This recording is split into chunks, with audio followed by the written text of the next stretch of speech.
분들하고 그렇게 인사할까요? 하나님 당신을 사랑하십니다. 이렇게 인사할까요? 네. 네. 네. 한 번 더 할까요? 예. 저는 어릴 때부터 교회 안에서 자랐습니다. 모태신앙은 아니지만, 4살, 5살 정도 되던 때에 저희 동네의 형들을 따라서 초코파이를 주는 교회로 다니게 되었습니다. 그리고 아직까지 교회를 떠나지 못하고 있습니다. 생각해보면 교회를 떠날 계기들이 많이 있었던 것 같습니다. 예전에 제가 설교 때 몇 번 이야기했던 것처럼 교회 유리창을 깨워서 교회를 한 2주 정도 빠졌을 때 저는 정말 교회를 다니지 않을 생각이었습니다. 그런데 그때 여자 전도사님께서 저희 집에 신방을 오셔서 유리창 갈아놓았다라는 말에 다시 교회를 갈 수 있었습니다. 또 점심을 먹는데 아무도 저의 이름을 불러주지 않을 때, 이번 주에 내 이름을 불러주지 않으면 교회 가지 않겠다 생각했을 때도 그날 딱 어떤 권사님께서 저의 이름을 불러주셨고 저는 교회에 남게 되었던 것 같습니다. 사춘기가 되어 꼭 믿음과 신앙이 거짓말같이 느껴질 때 어떤 제가 볼 때는 굉장히 잘난 형이 저에게 와서 그냥 지나가듯이 야 우리 미친 거 아니야? 너도 해봐. 이런 말 때문에 저는 교회에 계속 남게 되었던 것 같습니다. 저에게 이런 말과 행동은 제게는 너 교회 와도 된다. 교회가 널 환영해. 교회가 널 좋아해. 너도 우리 가족이야 라는 사랑스러운 말로 들렸던 것 같습니다. 그렇게 저는 교회 안에서 자라면서 하나님을 조금씩 깊이 알아갔습니다. 처음에는 성경을 읽는 것도 기도를 하는 것도 예배를 드리는 것도 매우 어색했지만 하나님에 대한 궁금증이 생겼고 그에 따라 그런 신앙의 행위들을 통해 차츰차츰 하나님을 조금씩 깊이 알아가면서 막연했던 하나님의 사랑이 조금 더 구체화되었던 것 같습니다. 오늘 본문은 이스라엘이 하나님을 더 깊이 알아가면서 하나님의 사랑을 더 깊고 넓은 차원에서 알게 되는 모습들을 우리에게 보여줍니다. 첫 번째로 우리가 오늘 본문의 배경을 한번 살펴보았으면 좋겠습니다. 여러분 우리가 읽었던 이사야 43장이 나오게 된 배경은 이스라엘이 하나님께 징계를 받아서 나라가 망해 바벨론으로 포로로 잡혀간 상황을 배경으로 하고 있습니다. 이스라엘은 자신들이 하나님의 선택받은 민족인데 어떻게 멸망당했는지 도저히 이해할 수 없었습니다. 어떻게 하나님이 우리를 사랑하심에도 불구하고 우리가 망할 수 있지라는 질문이 그들에게 있었고 어떻게 하나님께서 우리를 버릴 수 있는가라는 질문이 있었습니다. 혹시 하나님께서 힘이 부족해서 바벨론의 신들에게 우리를 빼앗긴 것은 아닌가라는 질문이 이스라엘 사람들에게 있었습니다. 징계를 받아서 심판을 당했음에도 그들은 이 일에 대해 아무런 감각이 없었던 것이죠. 오늘 본문이 나오기 전에 이사야 42장 25절을 보면 이런 기록이 있습니다. 제가 새한글 성경 번역으로 읽어드리면 이렇게 기록되어 있습니다. 그래서 여호와께서 이스라엘 위에 자신의 뜨거운 노여움과 전쟁의 폭력을 쏟아 부으셨습니다. 그 노여움이 이스라엘을 사방에서 불태워도 이스라엘은 알지 못했습니다. 이스라엘을 불살라도 그들은 마음을 쓰지 않았습니다. 여러분, 이스라엘은 하나님의 심판 속에서도 하나님의 사랑을 몰랐고 하나님의 살리심을 전혀 이해하지 못했습니다.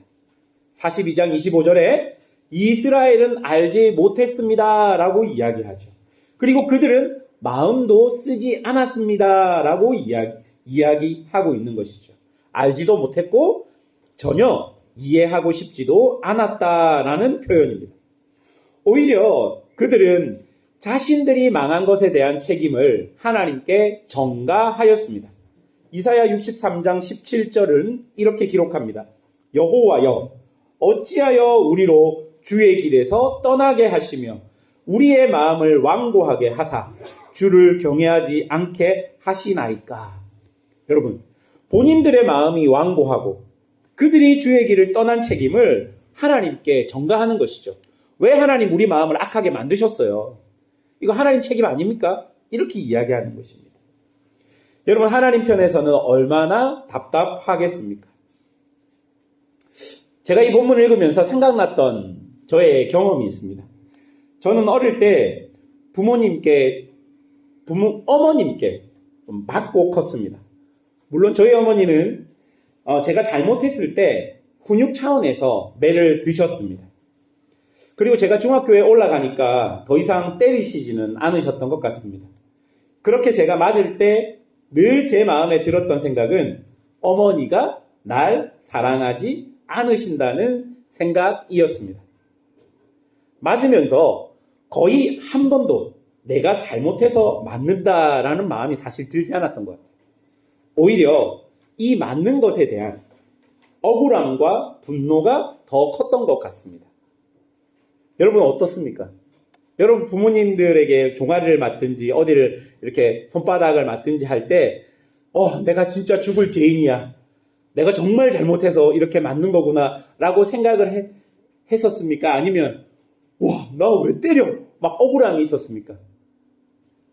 아무도 말씀을 안 하시니까 저는 억울함이 더 컸던 것 같아요. 분노가 더 컸던 것 같아요. 왜 때리지? 내가 그만큼 이 정도로 내가 맞을 잘못을 했나? 이런 마음이 있었던 것 같습니다. 그렇게 맞고 나면 다락방에 올라가서 억울한 마음에 분해서 울면서 잠이 들었던 것 같습니다. 그러면 늘 어머니께서는 나중에 제가 잡는 것을 보고 올라오셔서 제 종아리에 약을 발라주셨던 것 같습니다. 여러분 그렇게 이제 아픈 종아리에 약을 발라주면 보통은 깹니다. 잠에서 깨면 자는 척하는 것이죠. 자는 척하면서 어머니가 약을 발라주고 가는 모습들을 다 느끼고 지켜보았던 것 같습니다. 그때 속으로 어떤 마음이 들었냐면 약을 발라줄 꾸면서 왜 때려? 라는 마음과 그것으로 제 마음에는 어머니가 날 사랑하고 있다는 것이 조금씩 느껴졌던 것 같아요. 그리고 어머니가 날 사랑한다는 마음이 내 마음에 드니까 그때쯤이야 내가 잘못했구나 라는 것들이 서서히 인정되었던 것 같습니다. 여러분은 어떻습니까? 저는 오늘 본문을 읽으면서 하나님의 징계를 받아도 자신의 잘못을 이해하지 못하고 오히려 분노와 억울함에 쌓인 이스라엘에게 하나님이 마치 부모님이 약을 발라주듯이 여전히 너희들을 사랑하고 있다라는 것을 말씀으로 보여주고 있는 것처럼 느껴졌습니다. 두 번째 한번 살펴볼까요? 오늘 본문을 이해하기 위해서 본문의 구조를 잘 보아야 합니다. 본문을 잘 읽어보면 오늘 본문의 4절이 핵심 구절인데요.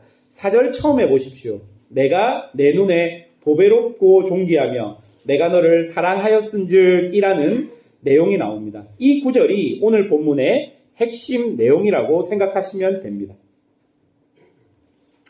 이 핵심 내용을 중심으로 여러 가지의 이야기들이 반복해서 나오는 것이죠. 그러니까 하나님이 우리를 사랑한다는 중심 내용을 더 분명하게 밝혀주기 위해서 3절과 4절에 너를 대신하여 속량물을 내어주었다는 것과 2절과 5절에 내가 너와 함께 한다는 그 말, 그리고 1절과 7절에 이름을 불렀다는 말과 창조하였다는 말을 반복해서 표현하고 있습니다. 여러분 설교 요약에 보면 제가 그 박스 안에 어떤 구조가 되어 있는지가 보이시죠? 그 중심에 있는 내가 너를 사랑한다가 핵심이고 그 핵심을 더 잘 나타내기 위해서 여러 가지 것들을 반복적으로 그렇게 표현하고 있는 것이죠. 이런 구조를 통해서 오늘 말씀이 철저하게 우리에게 드러내고 있는 게 뭡니까? 내가 너를 사랑한다 라는 말입니다. 하나님의 징계를 받아서 멸망을 당한 이스라엘은 하나님이 자신을 사랑하지 않는다고 생각하지만 하나님은 아니다. 내가 너를 분명히 사랑하고 사랑한다. 라고 말씀해 주십니다. 그러니까 하나님은 사랑해서 그들을 징계하셨다는 것이죠. 여러분, 만약 하나님께서 죄에 빠져있는 이스라엘을 징계하지 않으셨다면 이스라엘은 어떻게 되었을까요? 이스라엘은 자신의 죄 속에서 그렇게 완전한 죽음과 멸망을 당하고 절대로 살아날 수 없는 상황에 이르게 되었을 것입니다. 하나님께서 징계해서 멸망당하게 했기 때문에 하나님께서 그들을 살리신 거고, 만약 그들이 스스로 죄에 빠져 그 죄의 결과로 그 죄 때문에 멸망을 당하게 되었다면, 하나님께서 간섭 안 하고 그냥 죄 때문에 완전히 죽게 되었다면 그들은 절대로 다시 회복할 수 없게 되었을 것입니다. 히브리서 12장 6절에서 8절 말씀입니다. 여러분 잘 들어보십시오.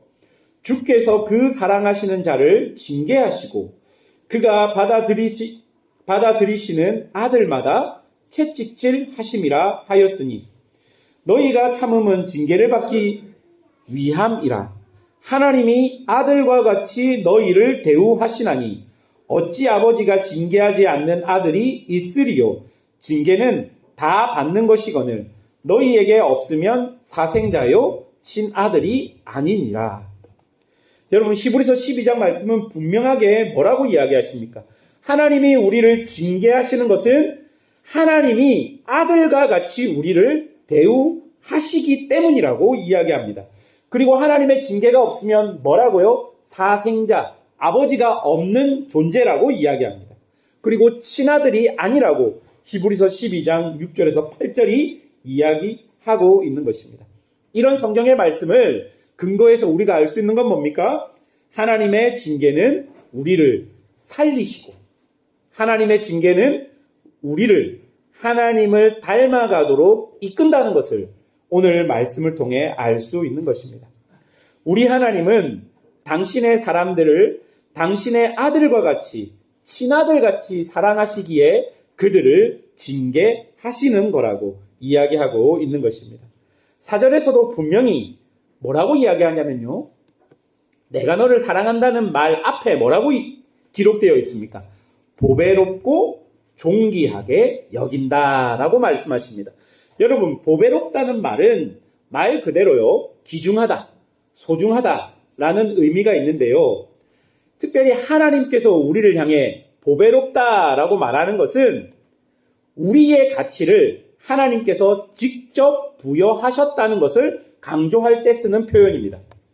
그러니까요, 여러분, 우리가 보배로운 이유는 뭡니까? 세상이 우리를 향해서 당신이 귀한 존재입니다. 당신은 보배로운 존재입니다. 그렇게 여겨서가 아닙니다. 하나님께서 우리에게 직접 부여하신 가치가 그 보배로움이기 때문에 세상에서는 알 수 없는 가치가 우리 안에 있다는 거예요. 그러니 여러분, 하나님 앞에서 세상으로 나를 정의하는 것들이 사실 큰 의미가 없습니다. 여러분, 세상이 여러분을 정의하는 그것들이 있지 않습니까? 여러분들이 어떤 직장을 다니고 여러분의 연봉이 얼마고 어떤 아파트에 살고 학력이 어떻고 하는 그런 세상이 여러분의 가치를 이렇게 측정해 놓은 그것이 사실은 하나님 앞에서는 큰 의미가 없다는 거예요. 하나님이 여러분을 보배롭게 여긴다라고 말씀하시는 것은 세상이 여러분에게 준 그 가치보다 훨씬 더 뛰어난 그 의미가 있다는 것입니다. 또한 여러분, 존귀하다라는 단어는 성경에서 하나님의 영광이나 왕의 위엄 등을 묘사할 때 사용되는 단어입니다. 그러니까 하나님이 우리를 사랑하신다는 그 말은 그냥 하나님께서 말로만 내가 너를 사랑한다라고 말하는 것이 아닙니다. 하나님께서 우리를 위해 하실 수 있는 것들을 하시면서 심지어 우리를 위해 치욕과 능욕을 당하시면서 우리를 진심으로 사랑하시는 것입니다. 그래서 우리의 가치는 누구 때문에 주어진 것입니까? 우리가 보배롭게 된 것은 누구 때문에 주어진 것입니까? 하나님 때문에 주어진 것입니다. 하나님께서 역사하시고 하나님이 일하셔서 우리가 보배롭게 된 것입니다. 그것을 가장 잘 나타내는 곳이 바로 예수 그리스도의 십자가일 것입니다. 또한 구약에서는 멸망당한 유다와 함께 바벨론으로 포로로 잡혀가신 하나님의 모습일 것입니다. 사랑하는 여러분, 이런 하나님의 사랑이 어느 순간 여러분에게 진심으로 와 닿아야 합니다. 예수 그리스도께서 나의 죄를 대속하기 위해 십자가에서 죽었다는 그 말. 여러분, 우리가 어릴 때부터 신앙생활을 한 분들은 이 말을 수십 번 혹은 수백 번 듣고 수백 번 우리 입을 통해서 말해 본 말일 것입니다. 그런데 이것이 우리에게 아무 감정도 아무 마음도 없이 그냥 교회를 다니면 늘 듣던 늘 하던 그런 말, 그리고 그런 말만 들으면, 예수님이 나의 죄를 위해서 십자가에 못 박혀 죽었다는 말만 들으면 어떤 사람은 또 어떤 반응이 있는 줄 아십니까? 왜 그러셨지? 부담되네. 그냥 내가 알아서 할게 하면 되는데 왜 나를 위해서 죽으셔서 왜 이렇게 부담이 되지? 여러분, 이런 사람이 실제로 있어요. 여러분 못 만나보셨습니까? 저는 만나봤습니다. 예수님 당신을 사랑하셔서 당신을 위해서 고난을 당하시고 십자가를 지셨어요. 그러니까 왜 그러셨는지 자기는 이해가 잘 안 되는데요. 예. 여러분, 그런데 그 예수 그리스도의 십자가가 여러분 어느 순간 여러분에게 정말 그 하나님의 사랑이 여러분에게 와 닿아야 된다는 것이죠. 100번이고 수백 번이고 수만 번이고 들었던 그 말이 우리에게 정말 진심으로 와 닿을 때가 있다라는 것입니다. 하나님의 시간과 때에 여러분의 마음에 진심으로 받아질 때가 분명히 있다는 것입니다. 바로 그때가 하나님 사랑이 우리 마음에 자리 잡게 되는 시간이 아니겠습니까? 여러분, 오늘 본문 4절, 나를 사랑하신 하나님, 그냥 작은 한 문장이지만 이것이 우리를 살리신, 이것이 우리를 보배롭게 하신, 이것이 우리를 존귀하게 하신 하나님의 역사하심을 우리가 알아야 하고 믿어야 한다는 것입니다. 세 번째로 우리가 살펴볼 것은 나를 사랑하시는 하나님입니다. 여러분, 나를 사랑하신 하나님은 1절과 7절에서 뭐라고 이야기하십니까? 어떤 분이라고 이야기하십니까? 나를 창조하신 분이라고 말씀하십니다. 하나님이 왜 우리를 창조하셨다고 본문은 이야기합니까? 7절에 보십시오. 내가 내 영광을 위하여 라고 말씀하십니다. 이 말은요, 하나님께서 나를 당신의 영광으로 초청한다는 의미를 가지고 있는 말입니다. 하나님의 영광을 위해 산다는 것은 하나님이 우리에게 너는 나를 위해 살아야만 한다고 우리에게 강제적으로 우리에게 임무를 주시는 것이 아니라 하나님께서 인격적으로 하나님 당신의 그 풍성한 영광스러움 안에 우리를 초청하시고 초대하시는 것이죠. 그리고 우리에게 당신의 그 영광스러움을 맛보아 알 수 있도록 우리를 인도하시는 것입니다. 그리고 그 영광 속에 우리를 머물러 있게 하시면서 자연스럽게 그런 우리를 통해 하나님의 영광이 흘러나갈 수 있도록 우리를 인도하시는 것입니다. 바로 그것이 내가 내 영광을 위하여 너를 창조하였다는 그 말의 의미인 것입니다. 여러분, 하나님께서 창조의 모든 행위를 마치시고 무슨 일을 하셨습니까? 쉬셨잖아요. 그 쉬실 때 우리 인간이 같이 쉬었을까요? 우리는 일하시면서 하나님 당신만 쉬었을까요? 같이 쉬었어요. 같이 쉬면서 우리에게 무엇을 보여주셨습니까? 하나님께서 직접 만드신 천지 만물 모든 것들을, 그것들이 조화롭게 운행하는 것들을 우리와 함께 보면서 그 피조물 가운데 있는 하나님 당신의 영광을 우리와 함께 보게 하셨던 것이죠. 하나님으로 풍성한, 하나님으로 그 어떤 말로 표현할 수 없는 그 하나님으로 가득 찬 천지 만물을 우리에게 보여주시면서 그 하나님의 영광 속에 우리가 머물러 있음이 얼마나 행복하고 좋으신지를 우리에게 보여주셨다는 것이죠. 바로 그것이 내가 내 영광을 위하여 너희를 창조하였다라는 문장의 의미가 되는 것입니다. 이렇게 우리를 창조하셔서 하나님은 우리를 당신의 영광 속으로 초대하십니다. 그리고 그 다음 우리에게 무엇을 하십니까? 우리의 이름을 아시며 우리의 이름을 불러주십니다. 여러분, 이름을 불렀다는 것은 하나님께서 내 존재를 아신다는 뜻입니다. 그리고 특별한 관계의 표시입니다. 하나님께서 내 정체성을 부여해 주셨다는 것입니다. 여러분, 오늘 본문에서 이 이름을 불러주셨다라는 의미의 특이한 표현이 7절에 나오는데요. 7절에 보면 어떤 구절이 있냐면 내 이름으로 불려지는 모든 자라는 표현이 있습니다. 여러분, 1절에서는 하나님이 우리의 이름을 콕 찍어 부르셨다. 그러니까 지명하여 불렀다라고 말했는데요. 그거와 연결되는 7절의 말은 무엇입니까? 이제 우리가 하나님께로부터 이름을 불림당한 사람으로서 다른 사람들이 우리에게 뭐라고 이야기합니까? 하나님의 백성 혹은 하나님의 자녀로 우리를 부른다라는 표현이 하나님의 이름으로 불려지는 모든 자라는 것입니다.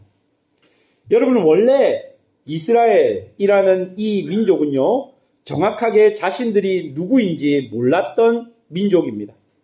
역사 속에 이스라엘이 처음 등장했던 모습은 뭐냐면 히브리 노예입니다. 강대국 이집트의 노예가 이스라엘의 원래 정체성이었습니다. 그런데 하나님께서 어떻게 하셨습니까? 그들을 애굽 안에서 애굽 밖으로 불러내셨습니다. 그리고 하나님께서 그들을 당신의 백성 삼으셨습니다. 그리고 그 백성들 안에 당신의 집을 만드시고 그들과 함께 하셨습니다. 여러분, 이렇게 광야에서 40년의 시간이 지나고 난 이후에 다른 민족들이 이스라엘을 뭐라고 불렀을까요? 신명기 28장 10절에 보니까 땅의 모든 백성이 여호와의 이름이 너를 위하여 불리는 것을 보고 너를 두려워하리라.